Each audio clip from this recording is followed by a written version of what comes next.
So hello everyone, welcome to the channel again guys. So guys, today's topic is traversal salesman problem. तो ये एक numerical problem है जो कि RGPV में आता है। एडा का एनालिसिस डिजाइन एंड एल्गोरिथम का बहुत इंपॉर्टेंट टॉपिक है।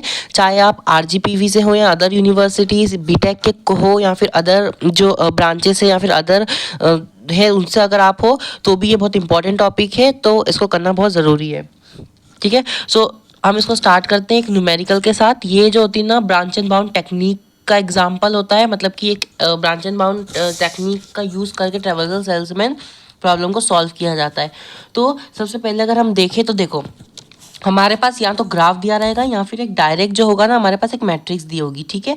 अब उस मैट्रिक्स को आपको इस तरीके से आपको अरेंजिंग मैट्रिक्स जैसे कि दी हुई है। ठीक है। जब ग्राफ दी होगी तो होगी तो उस ग्राफ से भी हम एक एग्जांपल अच्छे से समझ लेंगे। ठीक है। आपके पास कितनी रो है टोटल? आपके पास 4 रो है। और आपके पास कितनी कॉलम है टोटल? 4 कॉलम है। उसके अकॉर्डिंग नेमिंग कर दी गई है ABCD। ठीक है। 4 रो 4 कॉलम के साथ। ठीक है। अब आपको क्या करना है, देखो स्टेप बाय स्टेप बताऊंगा कि मैंने इसको कैसे सॉल्व किया है। ठीक है। तो सबसे पहले आपको रिड्यूसिंग जो ऑपरेशन है उसको आपको परफॉर्म करना होगा। ठीक है। आपको हमेशा पैरेंट मैट्रिक्स बनाने के लिए आपको रिड्यूसिंग टेक्निक का यूज़ करना होगा। सबसे पहले ये आपकी थी पेरेंट मैट्रिक्स। ठीक है। ये आपकी पेरेंट मैट्रिक्स थी। आपको एक एक रो में से सबसे पहले आपको रो को लेना है। ठीक है। आपको देखना है कि आपकी जो ईच रो है उसमें से हर एक रो में से सबसे ज़्यादा मिनिमम कौन सा है। देखो फर्स्ट रो में आपको 3 सबसे ज़्यादा मिनिमम दिख रहा होगा, हमने 3 निकाल दिया। सेकंड वाले में आपको 7 दिख रहा होगा, 7 निकाल दिया। इन्फिनिटी इन्फिनिटी सबसे बड़ा होता है गाइस, ये याद रखना। इन्फिनिटी को कभी बाहर मत निकालना शॉर्ट बोल के कि ये सबसे छोटा होता है। इन्फिनिटी का मतलब क्या होता है? ऐसा नंबर जो मतलब चले ही जा रहा है, सो ऑन में है। तो इन्फिनिटी बहुत बड़ा होता है, इन्फिनिटी सबसे बड़ा होता है। इन्फिनिटी को कभी स्मॉल मत समझ लेना। उसके बाद देखो थर्ड रो में 1 है, 1 निकाल लिया। फिर हमारे पास क्या है? हमारे पास 2 है, तो 2 को क्या कर दिया हमने? बाहर कर दिया। ये हो गई मेरी रो। देखो आपको दिख रहा होगा मैंने रो से सबको पहले कॉमन जो स्मॉल थे, जो सबसे स्मॉल एलिमेंट्स थे, उनको हमने बाहर कर दिया। इनको टोटल ये जो टोटल हुआ ये रो का कॉस्ट हुआ। रो का कॉस्ट आपने टोटल कर दिया, 13 आया। ठीक है। आपने 13 करके बाहर कर दिया। ठीक है। अब आपको रिड्यूसिंग का यूज़ भी करना है। रिड्यूसिंग का यूज़ कैसे करना है? देखो आपको अब ये जो आपका एक एक रो आया, अब आपको मैट्रिक्स को रिड्यूस करना है। कैसे? जैसे पहली रो में जितने भी एलिमेंट है इंक्लूडिंग 3, आपको क्या करना है, जो जो आपका मिनिमम आया, ठीक है 3, इसमें से सबको माइनस करना है। एग्जाम्पल फॉर इन्फिनिटी में से 3 माइनस होगा तो कितना बचेगा? इन्फिनिटी बचेगा। 10 में से 3 माइनस होगा तो 7 बचेगा। 5 में से 3 माइनस हुआ तो 2 बचेगा। 3 में से 3 माइनस हुआ तो 0 बचेगा। और इस तरीके से 8 है, 8 में से 7 माइनस किया तो 1 बचेगा। इन्फिनिटी में से 7 माइनस किया तो इन्फिनिटी बचेगा। इन्फिनिटी से कुछ भी माइनस होता है, कुछ भी प्लस होता है, इन्फिनिटी ही रहता है क्योंकि इन्फिनिटी सबसे बड़ा होता है। 9 में से 7 गया तो 2 बचेगा। 7 में से 7 गया तो 0 बचेगा। और आपको एक नया जो है मैट्रिक्स तैयार कर लेना है। ठीक है। ऐसे करके आपको माइनस, एक चीज याद रखना गाइस, मैट्रिक्स में जो एलिमेंट है उससे बाहर वाले एलिमेंट को माइनस करना, यानी कि अंदर मतलब बाहर को अंदर में मत लेके जाना। मतलब 10 से 3 माइनस करना, 3 से 10 नहीं, क्योंकि हमें माइनस में वैल्यू नहीं चाहिए, हमें पॉजिटिव में वैल्यू चाहिए। ठीक है। अब सेकंड चीज याद रखो, अब आपने एक बार रो को रिड्यूस करा, अब आपको कॉलम को रिड्यूस करना है। आपने रो को रिड्यूस किया, रो को रिड्यूस करने के बाद आपकी ये नई वाली मैट्रिक्स तैयार हो गई। अब आपको कॉलम रिड्यूस करना है और ये आपको हर बार करना है। कॉलम कैसे रिड्यूस करना है? जैसे हमने रो में से मिनिमम निकाला था, अब हमें कॉलम में से मिनिमम निकालना है। कॉलम में से आपको देखो फर्स्ट कॉलम में से मिनिमम कौन दिख रहा है? 0। सेकंड में से कौन दिख रहा है? 1। थर्ड में से कौन दिख रहा है? 2। और इसमें 0 है तो 0। ठीक है। अब उसके बाद निकालने के बाद जो भी टोटल कॉस्ट आएगा प्लस करने पे 3 आएगा। ठीक है। रो का कितना आया था? 13। और इसका कितना आया? 3। प्लस करेंगे तो कितना हुआ? 16। कितना हुआ? 16। तो अब देखो हमने कॉलम को क्या कर लिया? प्लस कर लिया। अब जैसे हमने रो में से जो हमारी मैट्रिक्स थी उसमें से जो कॉमन था, जो हमने मिनिमम निकाला था, उसको माइनस किया था। तो कॉलम में भी यही करना है। कॉलम में भी यही करना है। जैसे इन्फिनिटी में से 0 गया तो इन्फिनिटी, फिर 1 में से 0 गया तो 1, फिर 0 में से 0 गया तो 0, 0 में से 0 गया तो 0। ठीक है। उसके बाद फिर से एक नई मैट्रिक्स को तैयार कर लेना है। मतलब अब ये जो मेरी मैट्रिक्स दिख रही है ना, ये मेरी पेरेंट मैट्रिक्स बन के तैयार हो गई। मतलब ये मेरी रिड्यूसिंग मैट्रिक्स तैयार हो गई। मतलब सबसे पहले आपको रो में से रिड्यूस करके, रो में से सबको माइनस करके आपको एक मैट्रिक्स तैयार करनी है। फिर आपको कॉलम में से कॉमन निकाल के वो जो अंदर के जो वैल्यूज है उनको कॉलम में से माइनस करना है। आपको इस तरीके से मैट्रिक्स तैयार कर देना है। ठीक है, आई होप आप समझ गए होंगे कि मैंने क्या बताया। एक बार फिर से शॉर्ट में देख लेते हैं। सबसे पहले रो में से सबको, रो में से जो भी कॉमन है, मतलब कि कॉमन नहीं, मतलब कि जो मिनिमम वैल्यूज़ है उन्हें बाहर कर देना है।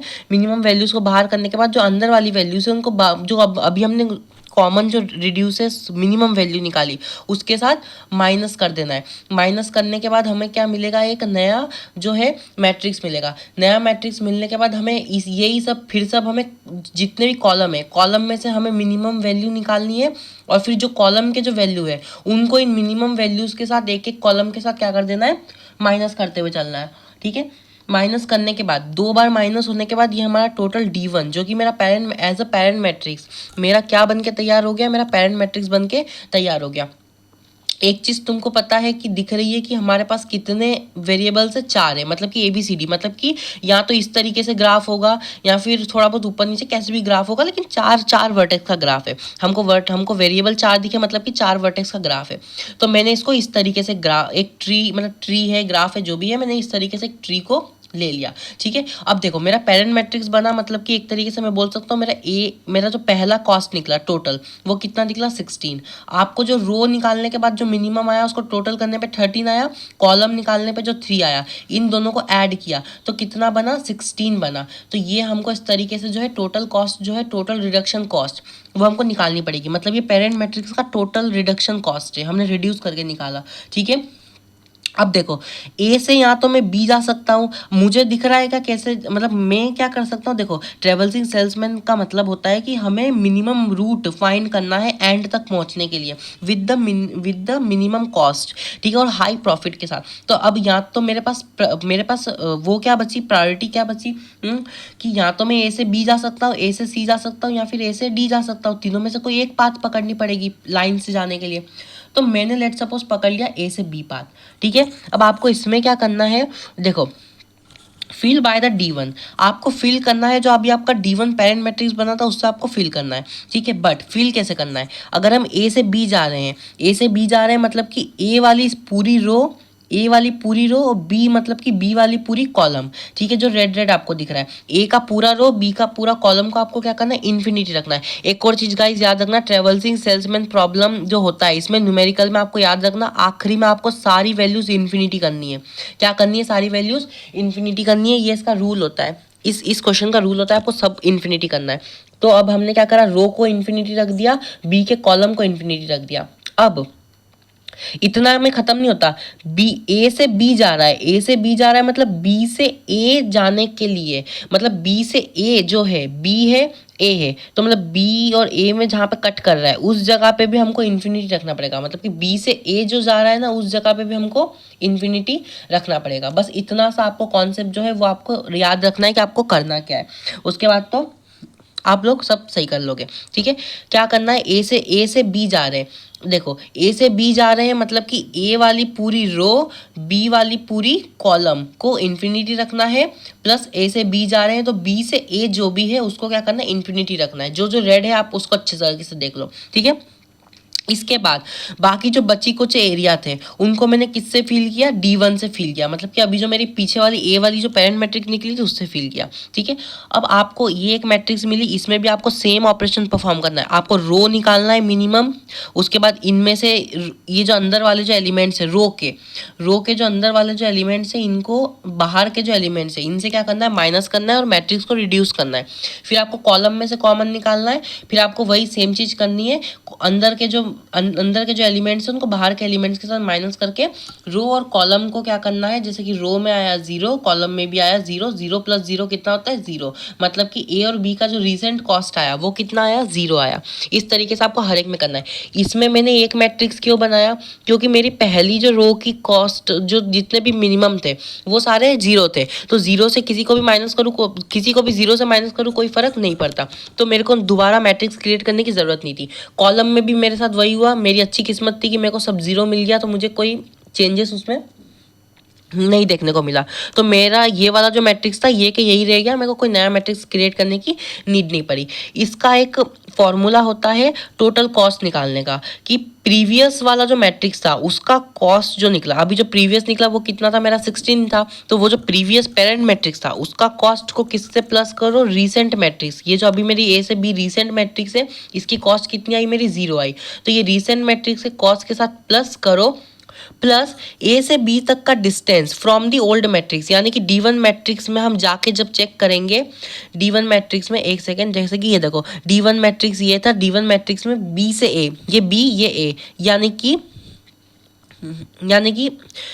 B से A तक का जो मतलब कॉस्ट है, ठीक है, सॉरी गाइस, सॉरी, बी से ए नहीं, ए से बी जा रहे हैं, तो ए से बी तक का जो कॉस्ट है, यानी कि ये जो ए है, ए और ये बी, ए से बी तक का कॉस्ट क्या है मेरा 6 है, बी से ए मत लेना, ए से बी, ये है ना ए से बी जाते हुए जो मेरी कॉस्ट है वो जो है वो कॉस्ट मुझे लेनी होगी, ठीक है, तो वो कॉस्ट मुझे लेनी होगी, तो वो मैंने ले ली है, एक सेकेंड, तो वो कितनी थी, मैंने अभी कितनी देखी, 6 देखी, तो देखो प्रीवियस कॉस्ट 16 थी, अभी कितना निकला 0, फिर कितना निकला 16, टोटल कॉस्ट कितना आया प्लस करने पे 22, यानी कि जब मेरा ए 16 था तो मैंने क्या बोला, ए से या तो बी जा सकता हूँ, सी जा सकता हूँ या फिर डी जा सकता हूँ, ठीक है, ए से बी आया तो मेरे को टोटल कॉस्ट कितनी मिली, मेरी 22 मिली, ये 22 है। अब मेरे को चेक करना है ए से सी कितना आएगा, ए से डी कितना आएगा। अब इन तीनों में से जो सबसे मिनिमम कॉस्ट मेरा होगा, मैं उस जो वे है उसमें, उस जो पाथ है उस पर मैं चलना स्टार्ट कर दूंगा। सेकंड देखो मेरा ए से बी जो था वो हो गया, अब मेरे को ए से सी जाना है, फिर मेरे को ए से डी जाना है, ठीक है। अब देखो ए से सी भी गया, तो देखो ए वाली रो सी वाली कॉलम को क्या करो, इन्फिनिटी कर दो, क्या करो, इन्फिनिटी कर दो। फिर से सुनो, ए वाली रो को इन्फिनिटी करो, सी वाली कॉलम को इन्फिनिटी कर दो, प्लस सी से ए जो जा रहा है, सी से ए का मतलब है, सी से ए से मतलब है सी को ए, सी और ए कहाँ पे क्रॉस कर रहा है वहाँ पे भी इन्फिनिटी कर दो, जहाँ जहाँ रेड है वहाँ, ठीक है, इन्फिनिटी कर दिया। उसके बाद देखो, अब देखो यहाँ पे हमको वही केस करना है कि अब हमको जो रो है, रो में से मिनिमम निकालना है। देखो फर्स्ट रो में से तो सारे इन्फिनिटी थे, तो सारे इन्फिनिटी निकाल लिए, कोई फर्क नहीं पड़ा। सेकंड वाले में से देखो सबसे मिनिमम मुझे 0 मिला, 0 निकाल लिया। थर्ड में देखो क्या मिला, मुझे 4 मिला, तो मुझे 4 निकालना पड़ा, ठीक है, क्योंकि 0 नहीं था। अब देखो यहाँ पे क्या था, 0। अब देखो इस अकेले 4 के कारण मुझे फिर से मेरा नया मैट्रिक्स मुझे क्रिएट करना पड़ा। अगर सारे इन्फिनिटी हो जाए या फिर 0 हो जाए या फिर 2 इन्फिनिटी 2 0 कुछ भी हो जाए, इन्फिनिटी और 0 के केस में अंदर वाला जो एलिमेंट है उसको कोई फर्क नहीं पड़ेगा। इन्फिनिटी से कुछ भी प्लस करो माइनस करो कोई फर्क नहीं पड़ता, ठीक है, कोई फर्क नहीं पड़ता। प्लस 0 से भी करो तो कोई फर्क नहीं पड़ता, ठीक है, वही का वही रह जाता है। तो हमें उससे क्या है, प्रॉब्लम नहीं है, ठीक है। इन्फिनिटी पर अगर नंबर आ जाता है मिनिमम तो हमें माइनस करना पड़ता है। अब देखो टोटल क्या आया मेरा, 4 आया, क्योंकि बाकी सब तो देखो इन्फिनिटी वगैरह से कोई प्लस माइनस करो तो कोई फर्क नहीं पड़ा, ठीक है। तो टोटल मेरा कितना आया, 4 आया, ठीक है। उसके बाद देखो अब मेरा जो है ABCD करके मैंने रिड्यूसेस कॉस्ट करके मैंने निकाल दिया। अब देखो मुझे कॉलम करना पड़ेगा, ठीक है, मुझे क्या करना पड़ेगा, कॉलम से रिड्यूस करना पड़ेगा। जब मैं कॉलम से रिड्यूस करने गया तो एक चीज़ नोटिस करो, यहाँ पे 0 0 इन्फिनिटी 0 आ गया। मैंने क्या बोला था, इन्फिनिटी और 0 आएगा तो कोई रिडक्शन नहीं होगा, मतलब रिडक्शन कितना हुआ, टोटल 0, यानी कि रो का 4 था, कॉलम का 0, 4 + 0 कितना हो गया, 4, ठीक है, कितना हो गया 4, मतलब कि मेरा इस वाले का टोटल कॉस्ट मेरा कितना हुआ, रिसेंट कॉस्ट कितना हुआ मेरा 4 हुआ, ठीक है। फॉर्मूला अप्लाई किया ए से सी तक के लिए, किसके लिए, ए से सी के लिए फॉर्मूला अप्लाई किया टोटल कॉस्ट निकालने के लिए। प्रीवियस कॉस्ट मेरा अभी भी पेरेंट मैट्रिक्स एक ही बनेगा, मेरी बात सुनो, पेरेंट मैट्रिक्स एक ही बनेगा। पेरेंट मैट्रिक्स तब तक चेंज नहीं होगा जब तक मैं अपने तीनों जो मेरे वेरिएबल्स हैं उनको कवर ना कर लूँ। मतलब कि ए से बी गया मैं, अब ए से सी जा रहा हूँ, ए से डी जाऊँगा, अब डी जाने के बाद इन तीनों में से जब मेरा मिनिमम निकलेगा फिर मैं उसको पेरेंट मैट्रिक्स वो करूँगा, पेरेंट मैट्रिक्स समझूंगा। मतलब अभी तुमको पेरेंट मैट्रिक्स वही वाला लेके चलना है, यानी कि 16 था तुम्हारा पेरेंट मैट्रिक्स, ठीक है। रिसेंट कॉस्ट कितना आया, 4 + 0 4, उसके बाद, ठीक है, उसके बाद ए से सी तक का कॉस्ट किस में से देखोगे, पेरेंट मैट्रिक्स में से देखना है, इसमें से ऊपर नीचे किसी से भी नहीं, सीधे जाके पेरेंट मैट्रिक्स से बात करनी है। मम्मी कुछ होता है तो मम्मी पापा से ही पूछते हो ना। तो पेरेंट मैट्रिक्स में क्या था, जो भी था उससे मतलब ये जीरो था। ए से सी तक की वैल्यू कितनी है मेरी, जीरो है, जो कि टोटल कॉस्ट मेरी कितनी निकली, 20 निकली। यानी कि ए से सी में अगर जाता हूँ तो टोटल कॉस्ट मुझे कितना लगेगा, 20 लगेगा। ठीक है, इतना समझ में आया। अब देखो, अब मेरे को फाइनली निकालना पड़ेगा ए से डी। ए से डी निकालने जा रहा हूँ मैं। ठीक है, अब ए से डी कैसे निकलेगा, इसको भी फिल करना है पेरेंट मैट्रिक्स से। देखो ए मतलब कि ए वाला रो डी वाला कॉलम को क्या करना, इन्फिनिटी रख देना, प्लस डी से ए जा रहा है, यानी कि ये डी ये ए, इसको कट किया यहाँ पे, इसको भी क्या कर देना, इन्फिनिटी कर देना। ठीक है, अब रिड्यूसिंग क्या करो, रो को रिड्यूस करो, रो में से जो मिनिमम है उसको बाहर निकालो, चारों रो में से। देखो पहले इन्फिनिटी जीरो और इन्फिनिटी निकला। ठीक है, तो मेरा टोटल कॉस्ट कितना हो गया, जीरो हो गया। कितना हो गया, जीरो। अब देखो कॉलम में से निकालो, जीरो जीरो जीरो इन्फिनिटी। मतलब कि मेरा किस्मत इतनी अच्छी है कि मेरे को सब जीरो जीरो ही मिल रहे हैं, तो मुझे कुछ भी मेहनत दोबारा मुझे मैट्रिक्स क्रिएट करने की जरूरत नहीं पड़ रही। मतलब देखो रो का जीरो था, कॉलम का जीरो, टोटल कितना हो गया, जीरो। ठीक है, टोटल कॉस्ट ए से डी तक की रिसेंट कॉस्ट कितनी हो गई, जीरो। देखो फॉर्मूला लगाया टोटल कॉस्ट निकालने का, प्रीवियस कॉस्ट, पेरेंट मैट्रिक्स का जो कॉस्ट था वो कितना था, टोटल ए का 16 था, रीसेंट अभी कितना निकला, जीरो। ए से डी तक का डिस्टेंस काय में से देखोगे, वो जो D1 मैट्रिक्स था ना, पेरेंट मैट्रिक्स, जिसमें सब जिसका कॉस्ट 16 है, उसको देखोगे। उसमें से ए से डी में अगर जाके देखोगे ना तो वो जीरो ही है। चेक करो जाके, डी ही जीरो ही मिलेगा, तो जीरो है। तो मतलब अगर मैं प्लस कर दूँ तो टोटल मेरे को कॉस्ट कितना मिला, 16 मिला। इतना समझ गए। ठीक है, अब देखो 16 मिला। अब तुम यहाँ पे डायग्राम को नोटिस करो, ए क्या था, 16 था पेरेंट मैट्रिक्स, उसके चाइल्ड क्या थे, बी सी डी, तीनों को मैंने कॉस्ट निकाला। बी का कितना निकला 22, सी का कितना निकला 20, डी का कितना निकला 16। मिनिमम क्या है तीनों में से, 16 है ना। मतलब मैं ए से अब पहले डी में जाऊंगा, फिर डी से मेरे पास दो रास्ते होंगे, या तो मैं सी में चला जाऊं या फिर बी में चला जाऊं। ठीक है, दो रास्ते होंगे। अब देखो, अब एक चीज याद रखो। अब यहाँ पे थोड़ा सा ट्विस्ट है गाइस। यहाँ पे ट्विस्ट क्या है, ये वाली वैल्यू क्या थी, मेरे ए से डी थी। क्या है, ए से डी। मैं ए से कहाँ पे मैंने चूज किया, ए से डी जाने का चूज किया। मतलब अब मेरी पेरेंट मैट्रिक्स जो होगी ना वो ये होगी। Now this is our parent matrix. क्यों, क्योंकि ए तो मेरा पेरेंट मैट्रिक्स था, उसके चाइल्ड क्या थे, बी सी डी। अब मैंने किसको चूज कर लिया एज अ पेरेंट, डी को चूज कर लिया। मतलब जो ए से डी तक का जो ये था, ये जो ए से डी तक का जो मेरा वैल्यू था, जो मेरा मैट्रिक्स था, ये मैट्रिक्स मेरा पेरेंट मैट्रिक्स होगा। यानी कि इसकी टोटल कॉस्ट कितनी है, 16 है। मतलब अब इस टोटल कॉस्ट को देखते हुए चलना है। प्रीवियस कॉस्ट अब ये 16 है। ठीक है, इसको देखते हुए चलना है, इस मैट्रिक्स को देखते हुए चलना है। अब देखो ए से डी तो मैंने चूज कर लिया। अब मेरे पास दो रास्ते हैं, या तो मैं सी जाऊं या फिर मैं डी जाऊं। मैंने चूज किसको किया, सी को किया, ए डी सी। ये भी बहुत इजी है गाइस, बहुत मस्त है। देखो पहले ए वाली जो रो है उसको इन्फिनिटी बनाओ, डी वाली रो को इन्फिनिटी बनाओ, सी वाले कॉलम को इन्फिनिटी बनाओ। ठीक है, ए वाले रो को, डी वाले रो को और सी वाले कॉलम को इन्फिनिटी बना दो। ठीक है, देखो ए वाले रो को बना दिया, डी वाले रो को बना दिया और सी वाले कॉलम को इन्फिनिटी बना दिया। ठीक है, अब देखो सी से डी और सी से ए जितना भी है, सी से ए और सी से डी पीछे से आगे की तरफ आना है, उनको क्या कर दो, इन्फिनिटी बना दो। इन्फिनिटी बना दिया। वैसे तो डी और ए भी इन्फिनिटी बनेगा, पर वो ऑटोमेटिक बन जाएगा, तुम्हें बनाने की जरूरत नहीं। जब रो कॉलम को इन्फिनिटी करोगे ऑटोमेटिक बन जाएगा। ठीक है, देखो डी से ए भी अगर मैं बात करूँ ना, डी से ए भी बात करूँ तो वो भी इन्फिनिटी ऑटोमेटिक ही बन जाएगा। वो अगर नहीं बना तो बनाना पड़ेगा। ठीक है, अब देखो मैंने क्या किया, इसको देखो मैंने बाहर निकाला, जितने भी मिनिमम थे मैंने क्या किया, उसको बाहर निकाला। ठीक है, अब अगर मैंने मिनिमम जो है उसको बाहर करा, अब मैंने रिड्यूस किया तो मेरा रिड्यूसिंग मैट्रिक्स ये बना। ठीक है, अब रिड्यूसिंग मैट्रिक्स ये बना तो अब मैंने क्या किया, कॉलम से भी क्या कर दिया, सबको रिड्यूस, जो मतलब मिनिमम एलिमेंट थे उनको क्या करा, मैंने बाहर किया। तो देखो ये मेरे कितने क्या मिले, रिड्यूसेस मिनिमम एलिमेंट्स मिले। अब जब मैंने कॉलम से इनको सबको माइनस किया तो क्या मिला, ऑफकोर्स जीरो ही मिलेगा। ऊपर से टोटल कितना आया, 5 में आया। क्यों, क्योंकि 4 + 1 ही नंबर थे तो 5 था। 0 + 5 कितना हुआ, 5। मतलब रिसेंट कॉस्ट कितनी हो गई मेरी, 5 हो गई। रिसेंट कॉस्ट कितनी हो गई, 5 हो गई।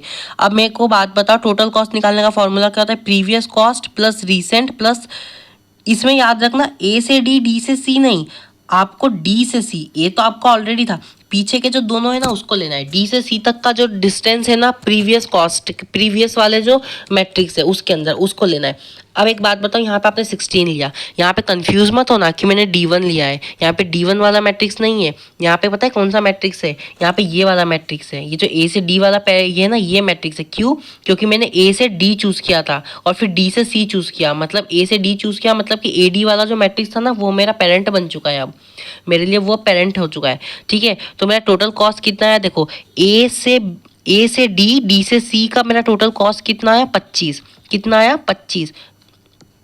देखो ए से डी गए तो 16 आया था और उससे फिर सी गए तो कितना आया 25 आया। अब यहाँ तो मैं ए से बी, अब मेरे पास ए से बी बचा। ठीक है, यानी कि देखो ए से क्या बचा मेरे पास, बी बचा। ठीक है, तो ए से डी, डी से बी। ठीक है, ए से डी और डी से बी जाऊंगा। अब ए से डी और ए से बी जाऊंगा तो उसके बाद जब ऐसे ही सेम टू सेम आपको क्या करना है, एक सेकेंड। देखो यहाँ पे जब हम गए ए से डी, डी से बी, फील बाय किससे, उससे ही करना है हमको। किससे फील करना है, D4 जो अभी निकला था, ए से जो डी निकला था उससे ही क्या करना है, फिल करना है। ठीक है, इसको भी वही, ए वाली रो को, डी वाली रो को, बी वाली कॉलम को, बी से डी और बी से ए जितना भी है उसको क्या करो, इन्फिनिटी करो। ठीक है, इन्फिनिटी करने के बाद रो को रिड्यूस करो, फिर उसके बाद कॉलम को रिड्यूस करो। मेरा रिसेंट कॉस्ट क्या आया, 0 आया। प्रीवियस कॉस्ट 16 थी, रिसेंट 0 है। डी से बी, ए को नहीं लेना है, डी से बी लेना है। डी से बी तक का जाने में कितना डिस्टेंस लगा मेरे को, 0 लगा। किससे देखा मैंने, ए से डी वाली मैट्रिक्स में चेक किया, क्योंकि वो मेरे लिए पेरेंट मैट्रिक्स थी। और मेरे पास टोटल कॉस्ट कितने आ गई, 16 आ गई। 16 बड़ा है कि 25, 25 बड़ा है, मतलब कि 16 छोटा है। मतलब कि जब डी से मैंने सी गया और फिर डी से मैंने बी गया तो मेरे को यहाँ 16 मिला, यहाँ पे क्या मिला 25। मतलब मैं किसको उठाऊंगा, मिनिमम कॉस्ट को उठाऊंगा ना, मेरे को जहाँ सस्ता पड़ा है मैं वही जाऊंगा। तो अब मैं कहाँ चला गया, ए से डी, डी से बी और अब बी से सी, फोर्थ वाले जो सी था उसको मैंने जोड़ा। अब मेरे पास पता है पेरेंट मैट्रिक्स कौन सी बन गई, ए से डी, डी से बी वाली जो थी ना वो मेरी पेरेंट मैट्रिक्स बन गई। कौन सी पेरेंट मैट्रिक्स बनी मेरी, ये वाली जो थी ना, ये वाली जो मेरी मैट्रिक्स है ना, ये मैट्रिक्स मेरे लिए अब क्या बन गई, पेरेंट मैट्रिक्स बन गई। ठीक है, पेरेंट मैट्रिक्स बनी। अब देखो वही वाली मैट्रिक्स ले ली, उसमें से क्या करा, रो को कॉमन निकाला और कॉलम को कॉमन निकाला। ठीक है, तो मेरे पास क्या बचा, सब 0 ही बचा।